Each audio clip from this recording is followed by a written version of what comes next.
Good morning. Thanks for joining us today. Come on with us to Matthew chapter 4. In Matthew 4, let's read a few verses and then make a few points. At verse 12 it says, "Now when Jesus heard that John had been put in prison, he departed to Galilee, and leaving Nazareth, he came and dwelt in Capernaum, which is by the sea, in the region of Zebulun and Naphtali, that it might be fulfilled which was spoken by Isaiah the prophet, saying, The land of Zebulun and the land of Naphtali, by the way of the sea beyond the Jordan, Galilee of the Gentiles. The people who sat in darkness have seen a great light, and upon those who sat in the region and shadow of death, light has dawned." From that time Jesus began to preach and to say, "Repent, for the kingdom of heaven is at hand." There is a prophetic element to why Jesus left Nazareth.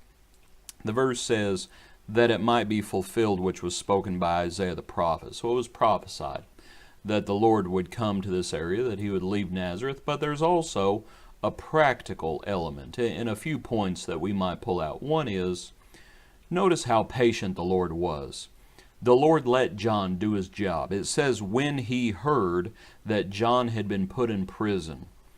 Him and John were not rivals. They complemented one another, and John had a job to do, and Jesus let John do that job. And once that job was waning down, Jesus steps in, and it's a wonderful thing. It shows how attentive Jesus was as well. These things were not happening in a vacuum. The Lord was tuned into it. When he heard that John had been put in prison, he departed to Galilee. He wanted no gap between himself and John. John was preparing the way, bringing the mountains down, raising the valleys up. You have that verse, making the path straight for the Lord. If the Lord didn't come when he did, if there was a gap in between the two men, then what would happen is Israel would start reverting back to the way it was. John did his job and got them ready for Jesus, and then Jesus comes on the scene. Something else, he left home.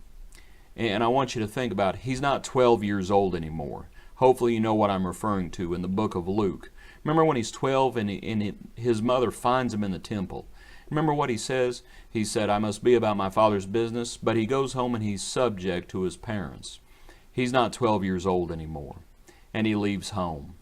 And you might think about the idea, all of those siblings that he had, they would have been older too. He was not just abandoning his mother, if you will. There's also an aspect of lowliness here in this passage. He comes to Galilee of the Gentiles. Remember what the verse says, not many noble are called. He didn't come to Jerusalem here. He comes to Capernaum, Galilee of the Gentiles. He comes to the common man, to the ones that so many folks in Jerusalem look down their nose on. That's another element of it. But he came because he had a job to do, and that's the last verse, of course.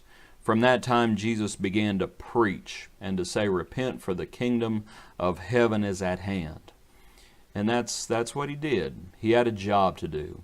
It wasn't simply just go to the cross. He had a message, and he got the message out, and he proclaimed the word of the Lord. There's also a sad element to this verse, and the sadness is he left Nazareth because Nazareth rejected him. We know that from other verses in the Bible. And there's a sadness there. He gave them the chance, but they rejected him, and so he goes to Galilee. Hope you enjoyed this study today. God bless you. Be a blessing to others. We hope to see you tomorrow morning.